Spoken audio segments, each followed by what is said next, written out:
Hoy es un programa de luces apagadas. Lo estamos grabando en luces apagadas. Y aunque le suene extraño, apague las luces de su habitación. Vamos a hablar de morir. Vamos a hablar del momento en donde nuestros elementos se disuelven. Y a medida que se disuelven, nuestras emociones, nuestros pensamientos, nuestros sentimientos, se vuelven miedo o se vuelven amor. Porque eso es lo que somos, en resumidas cuentas. O somos vibración de miedo, o somos vibración de amor.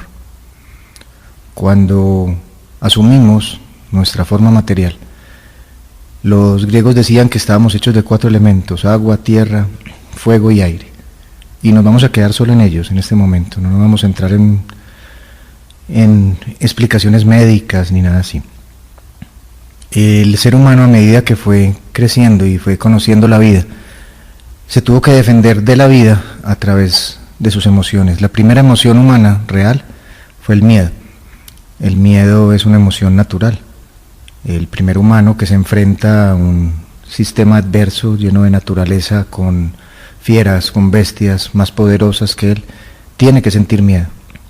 El miedo generó ira, debido a que constantemente morían, no volvían. Del miedo y la ira, dentro de la razón de esos humanos, nacen las armas. Somos la única especie que mata a distancia.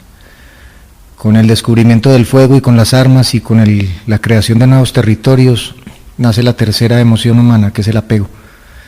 Porque al cerrar los territorios, este ser humano se siente protegido adentro de la trinchera, adentro de su tribu, pero si sale otra vez está el mundo agreste, así que se apega a su tribu, se apega a su gente. Estas emociones siguen ocurriendo ahora, ya no nos persigue la fiera, ya no nos persigue la bestia, pero para nuestro cerebro, el hecho de que debamos un dinero, que nos llamen del banco, que una persona no nos quiera, genera las mismas reacciones del cavernícola, del primitivo. Por eso dicen que somos primitivos con celulares inteligentes, porque seguimos teniendo los mismos miedos. Y el humano, en su gran razón, es la única especie que ha logrado inventar una emoción, porque todas las otras especies comparten con nosotros el miedo, la ira y el apego, pero el humano inventó una que le da la vuelta a la rueda del sufrimiento, inventó la culpa. Y la culpa vende, porque te hacen culpable de todo: de ser mujer, de ser hombre, de ser católico, de ser budista, de ser de un partido político, de tener una raza, de tener una convicción sexual. Culpable, culpable, y esa culpa genera miedo, ira, culpa y apego. En ese proceso de ir viviendo, ocurre también que nuestro cuerpo va muriendo. Y en una sociedad creada, llena de miedos, iras, culpas y apegos, tener que disolverse, tener que morir, elaborando tanto proceso de dolor, hace que le temamos a la muerte. No porque la muerte sea un enemigo, sino porque hemos vivido la vida sin plenitud, sin conciencia, porque no hemos dejado que la bondad, que la belleza, la salud, la alegría y la luz sean nuestras guías. Vamos a imaginar que estamos frente a una persona muriendo. Esa persona va a empezar a disolver sus elementos: la tierra, el aire, el fuego, el agua, porque cada elemento tiene que ver con los movimientos de su cuerpo. Uno de los primeros elementos que empieza a disminuir, a disolverse, es el agua. Los líquidos corporales dejan de fluir, la persona ya no orina, la persona tiene menos constancia en los movimientos intestinales, menos sudoración.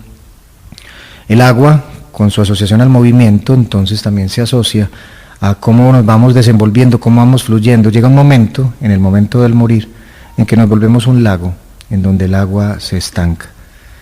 Y cuando el agua se estanca, cuando no hay un fluir, no hay posibilidad de ahogarse, porque nos ahogamos en nuestras culpas. La disolución del agua tiene que ver cómo una persona, en su momento de ir muriendo, va elaborando, va sacando de su cerebro y de su corazón todas las culpas que hay en su interior. Tantas culpas impuestas, porque la mayoría de las culpas nunca estuvieron en nosotros. Por eso la importancia del perdón. El perdón no visto desde la culpabilidad, sino desde la inocencia. En lo que me equivoqué, en el error que haya cometido, no estaba viviendo en el mismo entorno de hoy. Hoy soy el ser que aprendió del error. El error me condujo al amor. Así que Si una persona a la hora de morir es capaz de elaborar sus culpas, usted que me está escuchando va a esperar a estar muriendo para morir sin culpa, para vivir sin culpa. La hermana Josefina, una hermana de una comunidad religiosa, una mujer que olía santa, se dedicó toda la vida a enseñar, no solo a niñas, sino a otras novicias, a otras hermanas de su comunidad. Al final de sus días, a los 93 años, con una leucemia muy avanzada, después de haber estado muy tranquila en sus momentos finales, se desesperó mucho y solicitaba a un sacerdote. Como no estaba el sacerdote cercano, se puede confesar uno, según ciertos principios católicos, con una persona que estaba allí. Pues la hermana confesó que cuando estaba en quinto de primaria, la mamá le había enviado un regalo a la profesora, una manzana, pero la profesora la había regañado tanto que no se la entregó y ella sentía culpable porque ella había dicho mentiras y encima de eso se había comido la manzana y que por eso se iba a ir para el infierno.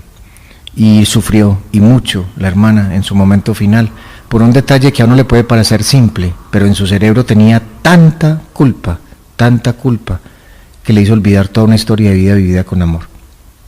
Luego llegó la reconciliación, luego llegó el darse cuenta que se había dejado llevar por el miedo, se había dejado llevar por el apego a la vida, pero que llegó la hora de soltarse. Y con una sonrisa en sus labios se perdonó y murió. ¿Cuánta culpa tiene usted? Culpa que no es suya, culpa que le han impuesto, culpa de la cual si no se libera, se la dejará a las generaciones que sigan. Así que el agua te está invitando a la hora de morir a no ahogarte en tanto pensamiento, en tanto sentimiento. Y una forma de no ahogarse es cuando venga una emoción, la defines. Siento, y dices qué emoción, siento miedo, siento tristeza, siento rabia, y hasta ahí, no piense más de ahí, no diga siento miedo por esto, por lo otro, simplemente siento miedo. Y el segundo paso es elegir la paz. Siento miedo, pero elijo estar en paz. Siento frustración, pero vuelvo al hogar de la paz. Elijo estar en paz, no deja que su ser se salga, se pierda. Y elijo estar en paz, por lo cual me declaro inocente, porque no sabía lo que hacía. Pero ya como lo sé, me declaro responsable, por eso hago de la paz mi camino, sin culpas. Bienvenidos de vuelta a Es probable que hoy muera. Hoy nos estamos muriendo. Hoy estamos siguiendo el camino que muchas y muchos han pasado primero que nosotros, enseñándonos, primero que todo, que la muerte es un paso de dimensiones, pero que realmente lo que queda en este mundo es la semilla de amor. Y en esa semilla de amor está sembrada, está toda la información para las nuevas generaciones. Hablamos ya de cómo el elemento agua se va disolviendo y se disuelve con la emoción inventada por nosotros llamada culpa.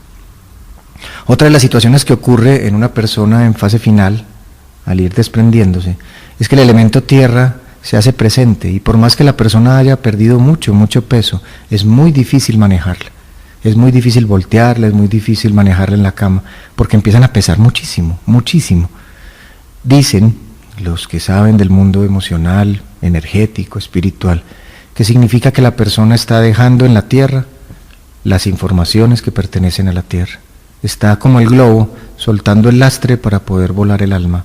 Está liberándose del apego.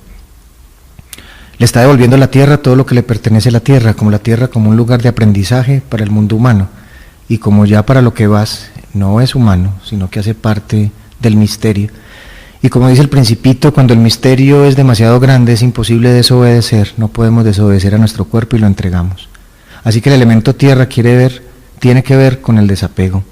El desapego no significa desamor, el desapego significa confianza plena en el futuro. Porque a pesar de que no sé qué es lo que va a pasar, confío en que hay una energía que me guíe. Y esa es la forma de domesticar al ego, con la humildad de la ignorancia. Porque el ego te hace mirar al futuro con necesidades de certezas, en que tienes que saber lo que ocurrió o con tener miedo a lo que no quieres que ocurra. Pero cuando tú con la humildad de la ignorancia dices, es que no sé qué va a ocurrir, pero tengo las herramientas para enfrentar lo que venga, el ego para su camino.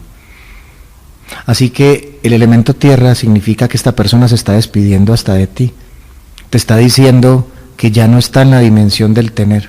Como don Antonio, un campesino de una parte de acá de Antioquia que se llama Envigado, que vivía en la vereda La Miel, desde donde se divisa todo el Valle de Aburrá. Don Antonio vivía con su esposa y con muchos animales en su rancho, nunca tuvieron hijos. Y acompañándole una noche, como en esta que estamos grabando el programa y en donde ustedes escuchan, mirando todas las luces de la ciudad, don Antonio dijo lo siguiente: ¡ay, doctor! Si a mí me está doliendo despedirme de esta vieja y de este rancho, ¿cómo será difícil para ustedes los doctores de allá abajo, que se tienen que despedir de 3 viejas, 2 ranchos, 7 carros, 2 casas? Porque mientras más tengan, más les va a doler despedirse. El desapego. Así que no es saber despedirse, sino que es saber no dejarse poseer por las cosas. Porque usted no posee las cosas lo poseen, y es cuando usted se apega. Así que si estuvieras hoy muriendo, ¿cuántas cosas tendrías que despedirte? ¿O de cuántas cosas tendrías que agradecer? Cuando Alejandro Magno estaba en sus momentos finales, le pidió a sus más grandes asesores que cumplieran las siguientes premisas para su funeral. Primero que todo, que su cuerpo estuviera desnudo, solo cubierto con una sábana. Que el piso por el cual iban a llevar su cuerpo estuviera lleno de oro y de todas las piedras preciosas. Que fuera llevado la camilla en donde lo iban a transportar por los 4 mejores médicos del reino. Y que sus manos estuvieran al aire, sin nada en sus manos, ni tronos, ni joyas. Cuando le preguntaron por qué eran esas 4 indicaciones, dice: porque desnudo vine y desnudo me iré. La tierra llena de piedras preciosas, porque solo fueron piedras en mi zapato, porque no me sirven para el camino. Sería guiado por los 4 mejores médicos, porque aunque la mejor ciencia esté al lado, cuando la muerte llegue, ni la ciencia puede contra lo indescifrable, contra el misterio. Y mis manos al viento, porque vacías llegaron y vacías se deben ir, porque es la única manera de que se conviertan en alas. Ese es el desapego. Nada de lo que tienes acá te servirá para el viaje, pero todo lo que eres acá será el viaje. Así que hoy es la hora de preguntarse: ¿cuánto tienes y cuánto de lo que tienes es lo que eres? ¿Cuántas veces has mirado a las personas que tienes ahí al frente? Como está de noche en este momento, en este programa, habrá un hijo, tu esposa al lado ahí durmiendo. ¿Cuántas veces te has dicho: es que él o ella sabe que yo lo amo, que yo la amo? El amor no se sabe, el amor no se debe ahorrar, el amor se siente. Así que llegó el momento, porque si es probable que hoy mueras, qué rico, qué bueno, que la última voz que hayan escuchado de ti es un te amo, es un te quiero, un te comprendo, te perdono o un me perdono. Pero es salir de todos estos procesos de inmenso dolor, en donde creemos que es la muerte la que lo soluciona. La muerte se encarga de lo que ocurra después de la vida. De todo lo demás se encarga la existencia. Tus decisiones. Decide no apegarte. Llevamos entonces 2 elementos y 2 emociones. El agua, asociado al fin de la culpa. La tierra, asociada al fin del apego. Pasamos ahora al elemento fuego.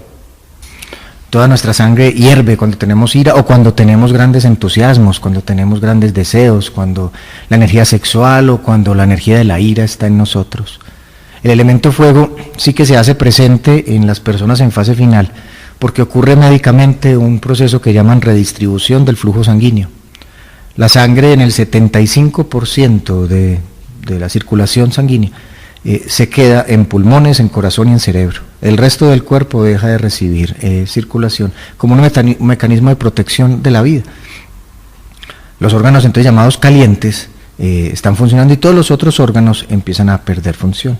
Por eso la persona en fase final se pone muy, muy fría, en manos, en piernas, y la gente piensa que la persona tiene frío y lo llenan de guantes, de medias, de mantas, y realmente la persona tiene mucho calor.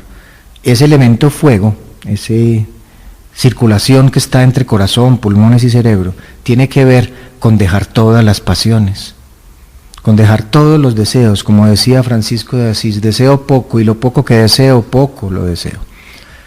Es desear de tal manera que no seas poseído por tus deseos, que seas lo que estés ocurriendo, sos lo que estás ocurriendo, lo que estás haciendo hoy en este momento. Sos un oyente, en este momento Soy una persona que está hablando, pero para cuando oigas este programa, porque está grabado, soy otro que está oyendo, que estaré oyendo como tú, estaré oyendo a mí mismo, qué gran paradoja. Soy lo que estoy ocurriendo, si no he muerto, porque es probable que hoy muera. El elemento fuego entonces tiene que ver con la ira, con todo ese proceso en donde no nos permitimos ser, en donde nos dejamos invadir por un cerebro reptil que no deja que las personas estén en paz. Don Genaro fue una de las primeras personas que me correspondió el honor de atender cuando me gradué en cuidado paliativo, aunque nunca me homologaron ese título acá ni es el pelea, y eso lo confieso hoy acá. Pero trabajé en cuidado paliativo muchísimo tiempo, ahora lo hago desde la terapia neural. Don Genaro es el padre de una persona que tenía mucho que ver con la empresa de salud a la que yo trabajaba, era el papá del gerente de la empresa, por decir algo. Así que bastante concesiones le tenían a don Genaro. Me informan entonces que está dentro de mi lista de pacientes y cuando voy en camino a verlo, las enfermeras que cuidaban de él me llaman y me avisan: doctor Jorge, tenga cuidado porque el señor es muy bravo, el señor nos insulta, ese señor todo el día nos tira el estetoscopio, se quita los catéteres, el señor está muy bravo, no entendemos por qué. Como yo estaba recién graduadito de esto que les estaba contando, no hay nada más peligroso que un médico recién graduado, porque el título lo lleva puesto en todos lados, mostrándolo en su ego. Y dijo: pero a mí, ¿quién dijo? Pues ¿quién dijo miedo con don Genaro? Terminé yendo donde este señor, empecé a tomarle la presión y este señor empezó a insultarme. Mira, hijo de puta, ¿qué haces vos acá? Andate. Y repetía la misma expresión. Como les decía, lleno de ego, ya, pues está muy bravo, pues me voy. Pues sí, váyase, hijo de puta. Lo decía varias veces. Así que terminé yéndome. A mí, pues no, yo he estudiado mucho para que este viejo me venga a molestar, pensaba yo. Me devolví para el centro de salud, al instituto, a la institución donde trabajaba, y quien coordinaba ese momento, la institución, fui y pedí una cita con él para decirle y ponerle la queja, porque aunque claro que a ella le habían puesto la queja antes de que yo me había ido. Este era un hombre de pocas palabras, se mantenía muy concentrado en su labor, y me dijo algo que me quedó marcado para siempre. Me dijo: Gómez, yo soy de pocos consejos, pero le voy a dar el siguiente consejo. Usted ahora en adelante, cada vez que salga de su casa, va a mirarse en un espejo de cuerpo entero. Se va a mirar fijamente a los ojos y se va a repetir, así como usted hace esos mantras y todo cuando medita, se va a repetir: yo soy un hijo de puta, yo soy un hijo de puta. Así cuando la gente se lo diga, usted ya lo sabe y no le va a doler, hermano. Así que cuando me va a hacer el favor que se lo dice, y va a volver a donde este señor. Pues me pareció gracioso, pues hice el ejercicio y volví donde el señor, que nuevamente empezó a insultarme, y yo me reí porque venía preparado, ya no me cogió fuera de base.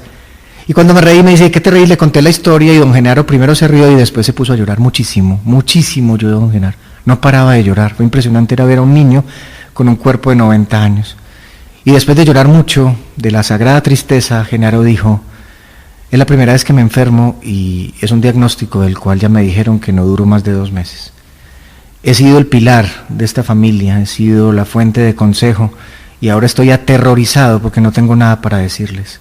Estoy convirtiéndome en un mal ejemplo, no quiero que me vean. Así que primero empecé a sacarlos del lado por miedo y ahora no soy capaz de controlar esta ira. Créame, doctor, que yo quiero controlarla, pero yo no quiero, yo no puedo. Una de sus hijas y una de sus nietas estaban escuchando lo que pasó e hicieron lo que se debe hacer para controlar la ira. Abrazaron a su padre y a su abuelo. Lloramos todos, mucho, mucho. Y de adelante Genaro nos regaló el ser que realmente era, cuando pudo salir de su ira, de aquello que hervía en su sangre, y nos encontró y nos entregó una profunda alegría. Tanto es así que murió diciendo que bendecía la vida y la de los demás. Si estás muriendo hoy, ¿cuánto nivel de ira hay en tu corazón? Si estás viviendo hoy, ¿cuánto nivel de ira hay en tu corazón? No es justo pasar por una vida llena de color, llena de música, llena de abrazos, llena de posibilidades, perdiéndola en lo que te enseñaron otros que tuvieron miedo, que hay que tener rabia contra todo, contra la política, contra la ciencia, contra el gobierno, contra la religión. Ahí al lado tenés a alguien a quien amar. Vence la ira con amor. Volvemos al último segmento de Es probable que hoy muera. Agua, tierra y fuego han sido disueltos. El único elemento que hemos captado por fuera del útero de nuestra madre, el aire, es el último en partir, la última exhalación, las apneas. Las abuelas ancestrales decían que en este planeta, en esta dimensión, la energía fuente, el alma de Dios, está en el aire. Así que cada vez que inhalamos y exhalamos, estamos conectándonos con la conciencia, con la comprensión, que no está afuera, porque si está en el aire significa que está en ti. De los pulmones pasa al corazón, tú realmente respiras con tu corazón, porque el corazón se encarga de llevar toda la sangre oxigenada al resto del cuerpo. En tu corazón está la joya, el lugar en donde está la paz. Cuando dejamos el último suspiro, hacemos que nuestro corazón ya no envíe la información a los órganos, sino que se la entrega al universo entero. Nos convertimos en un Big Bang. Dejamos el último momento para entregarle al mundo lo que somos. ¿Y somos miedo o somos amor? Depende de ti, depende de lo que quieras hacer. Porque si no te das cuenta de lo que estás haciendo hoy, porque es probable que hoy mueras, harás una última exhalación en amor, y en los átomos que van, en esa porción de aire que exhalas, a tu gente cercana, a las flores, a las especies, al cielo, al sol, le llegará tu miedo. Los físicos hablan de la masa crítica, cuando el nivel atómico de un lugar supere la energía o el nivel de otro, es cuando se logran los cambios. Suficiente energía de miedo ha habido en este planeta. Llegó la hora de morir con amor, pero para morir con amor debes vivir con amor. Debes aceptar que estás aquí y ahora, que no hay nada que temer. Hace poco, en consulta, una mujer asistió con su madre muy enferma, y esta mujer se puso muy triste sabiendo que podría ser la última consulta que teníamos juntos. Y empezó a llorar mucho, la hija, la mujer que no estaba enferma, y su madre, una anciana muy bella, le dijo: hija, ¿y a mí qué me está pasando de raro? Soy la primera que se va a morir, no me está pasando nada raro, pero mientras estás llorando, desconsolada, estás perdiendo la oportunidad de darme un abrazo. No pierda el aire en el dolor, le dijo. En eso consiste el aire. El aire hace que el miedo se vaya, para siempre, porque cuando respiras despacio, cuando lo conectas a tu corazón, eres capaz incluso de dejar de estar en tu cuerpo físico. Gildardo, un hombre con un diagnóstico de cáncer de pulmón que había hecho metástasis a columna vertebral y a cerebro, es un hombre sabio. Tiene la sabiduría propia de aquel que ha sido coherente con la vida. No pasó de cuarto de primaria, pero toda la vida la hizo de una manera honesta, buscador de corazones, amante de la vida y de la música. Ir a visitar a Gildardo era visitar a un maestro espiritual, porque el maestro espiritual no tiene que disfrazarse de títulos, ni de ropajes, ni de lenguajes extraños, ni de seguidores de luces o de sombras. Era un hombre maestro por su forma de ser. Gildardo había enviudado hacía mucho tiempo, tenía 2 hijos grandes de ese primer matrimonio, y unos 7 u 8 años después de haber enviudado había conocido a Lola, con la cual tenía 2 pequeños, Mariana y Esteban. Gildardo era una delicia de personaje, porque uno no iba a visitar a un enfermo, sino que iba a escuchar a un maestro que te daba lecciones de vida. Dentro de esas lecciones, un día Gildardo hizo una pregunta al aire: Jorge, ¿y qué pasa cuando uno se muere? Preguntó Gildardo. Pues yo qué voy a saber, le dije, si yo no me he muerto, hermano. Pues acompañado un montón de gente, Jorge, ¿cómo no vas a saber? Le dije, no, hermano, no sé, pero debes pensar alguna cosa, me dijo Gildardo.